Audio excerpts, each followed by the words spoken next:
اعوذ باللہ من الشیطان الرجیم بسم اللہ الرحمن الرحیم۔ ہم سورہ ہود کی آیت 13 پر ہیں۔ ام یقولون افترا قل فأتوا بعشر سور مثلہ مفتریات۔ یہ آیت 13 کا پہلا حصہ ہے۔ اللہ تعالیٰ فرماتے ہیں، آیت کریمہ کا ترجمہ ہے ام یقولون افترا، کیا وہ کہتے ہیں کہ یہ اس نے خود گھڑ لیا ہے، یعنی یہ قرآن، ضمیر کا مرجع قرآن ہے۔ ام یقولون افترا، کیا وہ کہتے ہیں کہ یہ اس نے خود گھڑ لیا ہے۔ قل فأتوا بعشر سور مثلہ مفتریات، آپ کہہ دیجئے اے نبی صلی اللہ علیہ وسلم، آپ کہہ دیجئے کہ تم لوگ بھی لے آؤ اس جیسی 10 صورتیں گھڑی ہوئی، مفتریات گھڑی ہوئی، تم لوگ بھی لے آؤ اس جیسی 10 صورتیں گھڑی ہوئی۔ دیکھیے، مشرکین کو یہ چیلنج مختلف درجوں میں بار بار دیا گیا ہے۔ سورہ بنی اسرائیل میں بھی کہا گیا ہے کہ اس جیسا قرآن تم بھی بنا کر دکھا دو۔ یہاں دوسرے درجے میں صرف 10 صورتیں بنانے کو کہا گیا ہے، اور اسی طرح ایک صورت بنانے کا چیلنج ہم سورہ یونس میں بھی پڑھ چکے ہیں، اور اسی طرح سورہ بقرہ کی آیت 23 میں بھی ہم پڑھ چکے ہیں۔ تو یہ چیلنج قرآن نے جگہ جگہ اور بار بار دیا ہے۔ یہاں 10 سورہ بنانے کا چیلنج کیا ہے کہ اگر تم یہ کہہ رہے ہو کہ یہ نبی نے خود گھڑ لیا ہے، تو آیا نبی صلی اللہ علیہ وسلم آپ کہہ دیجئے کہ تم لوگ بھی لے آؤ اس جیسی 10 صورتیں گھڑی ہوئی۔ بہرحال یہ چیلنج قرآن نے بار بار اور جگہ جگہ اس کا ذکر کیا ہے، اور آگے اسی آیت 13 میں ہے وَادْعُوا مَنِ اسْتَطَعْتُم مِّن دُونِ اللَّهِ إِن كُنتُمْ صَادِقِينَ، اور اس کے لیے بلا لو جس کو بھی تم بلا سکتے ہو اللہ کے سوا اگر تم سچے ہو۔ اور اس کے لیے یعنی اگر تم عاجز آ جاؤ تو دنیا بھر سے اپنے حمایتی اور مددگار بلا لو، اور اس کے لیے بلا لو جس کو بھی تم بلا سکتے ہو اللہ کے سوا اگر تم سچے ہو۔ اگلی آیت 14 ہے فَإِن لَّمْ يَسْتَجِيبُوا لَكُمْ، پھر اگر وہ تمہاری اس دعا کو قبول نہ کریں، یعنی اگر وہ اس چیلنج کو قبول کرنے کی جرأت نہ کر سکیں اور تمہاری مدد کو نہ پہنچ سکیں، فَاعْلَمُوا أَنَّمَا أُنزِلَ بِعِلْمِ اللَّهِ وَأَن لَّا إِلَٰهَ إِلَّا هُوَ فَهَلْ أَنتُم مُّسْلِمُونَ، تو جان لو یہ اللہ ہی کے علم سے نازل ہوا ہے، یعنی یہ قرآن اللہ ہی کے علم سے نازل ہوا ہے، اور یہ کہ کوئی معبود نہیں ہے سوائے اس کے، تو کیا تم اب بھی سر تسلیم خم نہیں کرتے؟ حال انتم مسلمون، کیا تم اب بھی اسلام قبول نہیں کرتے؟ تو کیا تم اب بھی سر تسلیم خم نہیں کرتے؟ یعنی واضح ہو جانے کے بعد اگر تمہاری عاجزی ثابت ہو گئی ہے تو پھر یہ جان لو کہ یہ اللہ کے علم سے نازل ہوا ہے، اور یہ کہ کوئی معبود نہیں ہے سوائے اس کے، کیا تم اب بھی سر تسلیم خم نہیں کرتے؟ صریح الفاظ ہیں قرآن کے فَاعْلَمُوا أَنَّمَا أُنزِلَ بِعِلْمِ اللَّهِ وَأَن لَّا إِلَٰهَ إِلَّا هُوَ فَهَلْ أَنتُم مُّسْلِمُونَ، تو جان لو کہ یہ اللہ ہی کے علم سے نازل ہوا ہے، یعنی یہ قرآن اللہ ہی کے علم سے نازل ہوا ہے، اور یہ کہ کوئی معبود نہیں ہے سوائے اس کے، تو کیا تم اب بھی سر تسلیم خم نہیں کرتے؟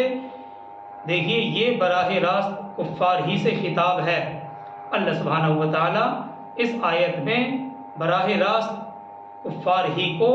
مخاطب کر رہے ہیں کہ تم لوگ اس چیلنج کا جواب دینے کے لیے اپنے معبودوں کو پکار کر دیکھو، کچھ خود بھی محنت کرو، یہ معبود تمہاری اس دعا، اور کچھ ان سے کہو اور وہ القاء اور الہام کریں گے، اور اس طرح مل جل کر صرف 10 صورتیں قرآن مجید کے جیسی بنا کر لا کر دکھا دو، اور اگر تمہارے یہ معبود تمہاری اس درخواست کو قبول نہ کر سکے تو جان لو کہ نہ صرف یہ قرآن اللہ کی طرف سے نازل ہوا ہے بلکہ اللہ کے سوا کوئی اور معبود بھی نہیں ہے۔ تو اب اس کے بعد بھی تم ماننے والے نہیں ہو؟ کیا تم اس کے بعد بھی اب ماننے والے نہیں ہو؟ دیکھیے یہاں ایک ہی دلیل سے قرآن کے کلام الہی ہونے کا ثبوت بھی دے دیا گیا ہے اور اللہ کی توحید بھی بیان کر دی گئی ہے۔ ایک دلیل ہے اور ایک دلیل میں قرآن کے کلام الہی ہونے کا ثبوت بھی دے دیا گیا اور اللہ کی توحید کو بھی بیان کر دیا گیا۔ آگے چلتے ہیں آیت 15 کی طرف۔ اللہ تعالیٰ فرماتے ہیں من کان یرید الحیات الدنیا وزینتہا، جو لوگ دنیا کی زندگی اور اس کی زیب و زینت کے طالب ہوں۔ من کان یرید الحیات الدنیا وزینتہا، یہ آیت 15 ہے کہ جو لوگ دنیا کی زندگی اور اس کی زیب و زینت کے طالب ہوں، جن لوگوں کے جینے کا مقصد ہی صرف دنیاوی متاع کو حاصل کرنا ہو اور اسی کے لیے وہ رات اور دن دوڑ دھوپ میں لگے ہوئے ہوں، تو اس سے آگے آیت میں کہا گیا ہے نوفی الیہم اعمالہم فیہا وہم فیہا لا یبخسون، ہم ان کے اعمال کا پورا بدلہ انہیں اسی دنیا کی زندگی میں دے دیتے ہیں۔ بالکل صریح الفاظ ہیں قرآن کی آیت کے، نوفی الیہم اعمالہم فیہا وہم فیہا لا یبخسون، تو ہم ان کے اعمال کا پورا بدلہ انہیں اسی دنیا کی زندگی میں دے دیتے ہیں اور اس میں ان کی حق تلفی نہیں کی جاتی ہے۔ یعنی جو بھی وہ نیک اعمال کرتے ہیں ان کا پورا بدلہ انہیں اسی دنیا میں، اسی دنیا کی زندگی میں دے دیا جاتا ہے اور اللہ سبحانہ و تعالی اس میں ذرہ برابر بھی حق تلفی نہیں کرتے ہیں۔ یہ آیت صریح طور پر ایک ضرب ہے کفار کے لیے، کفر کرنے والوں کے لیے، کہ ان لوگوں کے دل اور دماغ پر دنیا پرستی چھائی ہوئی ہے اور انہوں نے اپنی تمام تر صلاحیتیں، اپنی تمام تر طاقتیں دنیا کی زندگی کو حسین اور دلکش بنانے کے لیے ہی صرف کر دی ہیں۔ ان کی ساری منصوبہ بندی اسی دنیا کے مال اور متاع کے حاصل کرنے کے لیے ہے، چنانچہ ان کی اونچی عمارتیں بن بھی گئی ہیں، کاروبار بھی خوب وسیع ہو گئے ہیں، ہر قسم کے آرام اور راحت کا سامان انہیں میسر بھی ہے، عیش و عشرت کے سامان بھی ان کے پاس موجود ہیں، لیکن انہیں معلوم ہونا چاہیے، اگلی آیت میں اس کا جواب ہے اولئک الذین لیس لہم فی الآخرۃ الا النار، یہی لوگ ہیں جن کے لیے آخرت میں کچھ نہیں ہے سوائے آگ کے۔ اولئک الذین لیس لہم فی الآخرۃ الا النار، یہی وہ لوگ ہیں جن کے لیے آخرت میں کچھ بھی نہیں ہے سوائے آگ کے۔ تو بہرحال یہ آیت صریح طور پر ایک ضرب ہے کفار کے لیے، ان لوگوں کے لیے، یعنی یہ لوگ، ان لوگوں کے دل اور دماغ پر دنیا پرستی چھائی ہوئی ہے اور انہوں نے اپنی تمام تر صلاحیتیں دنیا کی زندگی کو حسین اور دلکش بنانے کے لیے ہی صرف کر دی ہے،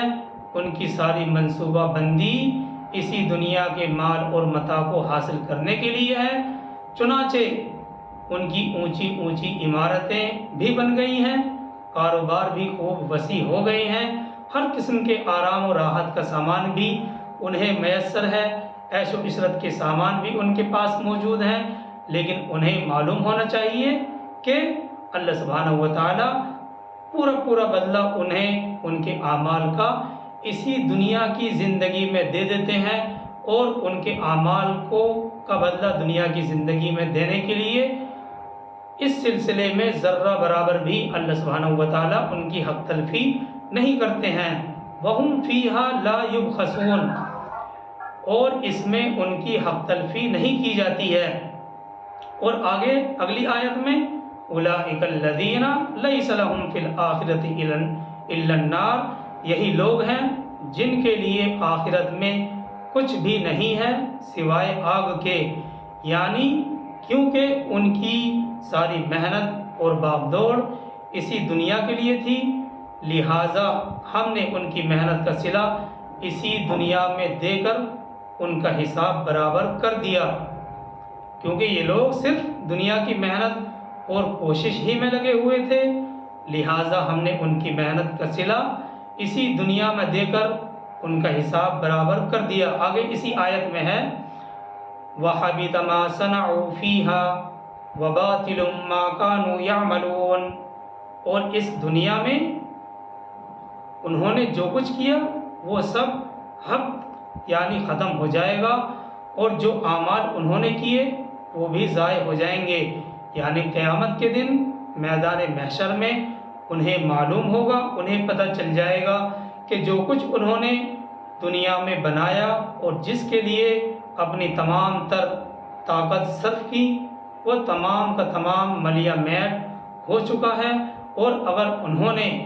اپنے دل کو سمجھانے کے لیے کوئی جھوٹی سچی نیکی بھی کی ہوگی تو وہ بھی آخرت میں بے بنیاد ثابت ہوگی، کیونکہ اللہ سبحانہ و تعالیٰ ان کے اعمال کا دنیا میں ہی ان کو بدلہ دے چکے ہیں اور بدلہ دے کر حساب برابر کر دیا ہے۔ آگے چلتے ہیں آیت 17 کی طرف۔ اللہ تعالیٰ فرماتے ہیں أَفَمَنْ كَانَ عَلَى بَيِّنَةٍ مِّن رَبِّهِ، تو بھلا وہ شخص جو اپنے رب کی طرف سے ایک واضح دلیل پر ہو۔ أَفَمَنْ كَانَ عَلَى بَيِّنَةٍ مِّن رَبِّهِ، یہ سورہ ہود کی آیت 17 ہے۔ تو بھلا وہ شخص جو اپنے رب کی طرف سے ایک واضح دلیل پر ہو، یہاں بینہ سے مراد، واضح دلیل سے مراد انسان کی فطرت سلیمہ ہے، جو انسان کے اندر جو روح پھونکی گئی ہے، انسان کے اندر جو روح ڈالی گئی ہے، اس کی وجہ سے اللہ کی معرفت ہر انسان کے اندر موجود ہے، مگر یہ معرفت الہی انسان کے اندر خوابیدہ ہوتی ہے، سوئی ہوئی ہوتی ہے۔ پھر جب وحی کے ذریعے واضح ہدایت اس تک پہنچتی ہے تو وہ خوابیدہ معرفت فوراً جاگ اٹھتی ہے۔ بہرحال اللہ تعالیٰ فرماتے ہیں اسی کی طرف اشارہ کرتے ہوئے أَفَمَنْ كَانَ عَلَى بَيِّنَةٍ مِّن رَبِّهِ، تو بھلا وہ شخص جو اپنے رب کی طرف سے ایک واضح دلیل پر ہو، یعنی بینہ انسان کی فطرت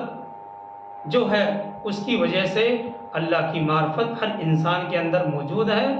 تو اسی کو اللہ تعالیٰ فرماتے ہیں أَفَمَنْ كَانَ عَلَى بَيِّنَةٍ مِّن رَبِّهِ، تو بھلا وہ شخص جو اپنے رب کی طرف سے ایک واضح دلیل پر ہو۔ اور آگے اسی آیت میں ہے وَيَتْلُوهُ شَاهِدٌ مِّنْهُ، اور اس کے پیچھے آئے اللہ کی طرف سے ایک گواہ بھی، یعنی ایک فطرت تو خود اس کے اندر موجود تھی، پھر اس کے پیچھے ہی پیچھے اللہ کی طرف سے اللہ کی معرفت کے لیے ایک گواہ بھی آ گیا۔ فطرت تو پہلے سے ہی موجود تھی لیکن پھر گواہ بھی آ گیا۔ مطلب یہ ہے کہ ایک سلیم الفطرت انسان جس کو خود اپنے وجود میں اور آسمان اور زمین کی بناوٹ اور کائنات کے نظام میں توحید کی واضح نشانیاں مل رہی تھیں، ایک انسان ہے، انسان کے خود اپنے وجود کے اندر اور آسمانوں اور زمین کی بناوٹ اور کائنات کے نظام میں توحید کی واضح نشانیاں مل رہی تھیں۔ پھر کیا ہوا؟ پھر اس کے بعد قرآن کی صورت میں اللہ کی طرف سے ایک گواہی اور آ گئی، تو بھئی یہ تو نور علی نور والا معاملہ ہو گیا۔ خود انسان کی فطرت، پھر زمین و آسمان کے اندر جو نشانیاں موجود ہیں ان سے شہادت مل رہی تھی، پھر اس کے بعد قرآن کی صورت میں اللہ کی طرف سے ایک گواہی اور بھی آ گئی، تو یہ تو نور علی نور والا معاملہ ہو گیا۔ اور پھر اسی پر بس نہیں، اور پھر اس پر توریت کی تصدیق بھی آ گئی، اور دیکھیے اگلی آیت تو اور بھی کچھ کہہ رہی ہے، اگلی آیت کا اگلا حصہ تو اور بھی کچھ کہہ رہا ہے، وَمِن قَبْلِهِ کتاب موسیٰ امامًا وَرَحْمَةً، اور اس سے پہلے کتاب موسیٰ بھی موجود تھی جو امام بھی تھی اور رحمت بھی تھی۔ اب اتنی گواہیاں ہونے کے باوجود، اتنی شہادتیں ہونے کے باوجود ایک سلیم الفطرت انسان ایمان کیوں نہیں لائے گا؟ بلکہ وہ تو ایمان لائے بغیر رہ ہی نہیں سکتا۔ یہ مثال بہت واضح طور پر ہم سورہ نور میں بھی پڑھیں گے، یہاں بھی وضاحت کے ساتھ بیان کی گئی ہے،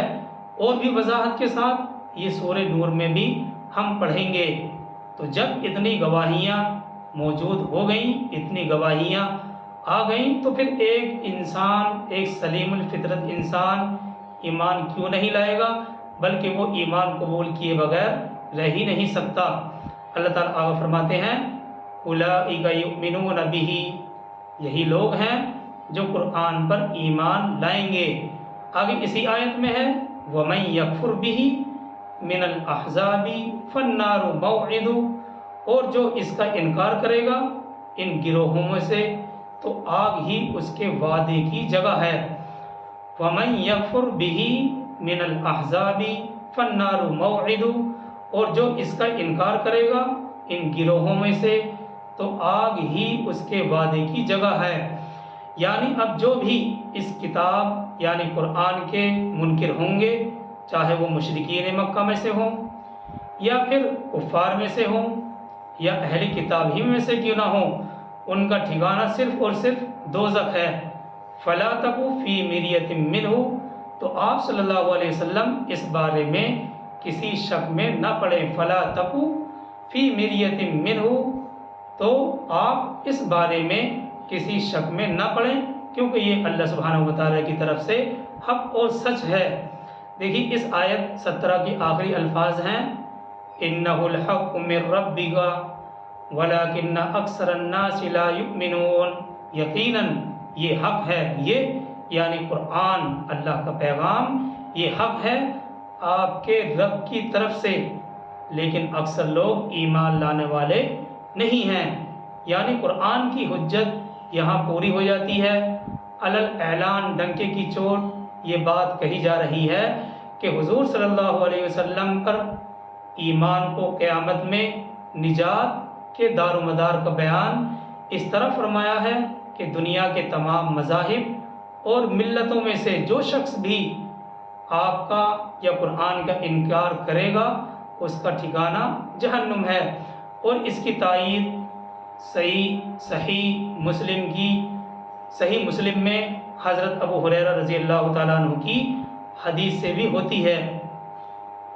اور وہ حدیث یہ ہے کہ رسول اللہ صلی اللہ علیہ وسلم نے ارشاد فرمایا قسم ہے اس ذات کی جس کے قبضے قدرت میں میری جان ہے، جو یہودی اور نصرانی میری دعوت کو سنے اور اس کے باوجود میری لائی ہوئی تعلیمات پر ایمان نہ لائے تو وہ اہل جہنم میں سے ہوگا۔ اور اس کی تائید صحیح مسلم میں یہ حضرت ابو ہریرہ رضی اللہ تعالیٰ عنہ کی حدیث ہے، اس سے بھی ہوتی ہے کہ رسول اللہ صلی اللہ علیہ وسلم نے فرمایا قسم ہے اس ذات کی جس کے قبضے قدرت میں میری جان ہے، جو یہودی اور نصرانی میری دعوت کو سنے اور اس کے باوجود میری لائی ہوئی تعلیمات پر ایمان نہ لائے تو وہ اہل جہنم میں سے ہوگا۔ اس سے ان لوگوں کی بھی غلط فہمی دور ہو جاتی ہے جو بہت سے یہود اور نصارہ یا دوسرے مذہب کے لوگوں کے بعض ظاہری اعمال کی بنا پر ان کو حق پر کہتے ہیں، اور رسول اللہ صلی اللہ علیہ وسلم اور قرآن پر ایمان کے بغیر ان کے صرف ظاہری اعمال کو نجات کے لیے کافی سمجھتے ہیں۔ اگر ہم دیکھتے ہیں تو معلوم ہوتا ہے کہ یہ نظریہ اور یہ عقیدہ قرآن کی اس آیت اور حدیث کی اس صحیح روایت کے مخالف ہے۔ تو بہرحال اللہ تعالیٰ فرماتے ہیں اِنَّهُ الْحَقُّ مِن رَبِّكَ وَلَكِنَّ أَكْثَرَ النَّاسِ لَا يُؤْمِنُونَ، یقیناً یہ حق ہے آپ کے رب کی طرف سے، لیکن اکثر لوگ ایمان لانے والے نہیں ہیں۔ بہرحال یہ آیت نمبر 17 تک وضاحت سامنے آ چکی ہے۔ تو آیت 13 میں وہی بات قرآن کی چیلنج کو بیان کیا گیا کہ اگر تم کر سکتے ہو تو 10 صورتیں بنا کر لا کر دکھا دو۔ پھر اس کے بعد اللہ سبحانہ و تعالیٰ نے کفر کرنے والوں کو ایک ڈنکے کی چوٹ بیان کر دیا کہ جو بھی یہ نیک اعمال کرتے ہیں ان کا صلہ ان کو دنیا میں ہی دے دیا جاتا ہے اور آخرت میں ان کا کوئی حصہ نہیں ہے۔ اللہ تعالیٰ ہم سب کو عمل کی توفیق عطا فرمائے۔ سبحان اللہ و بحمدہ، سبحان اللہ و بحمدک، ونشهد ان لا الہ الا انت ونستغفرک ونتوب الیک۔ سبحان ربک رب العزة عما یصفون وسلام علی المرسلین والحمد للہ رب العالمین۔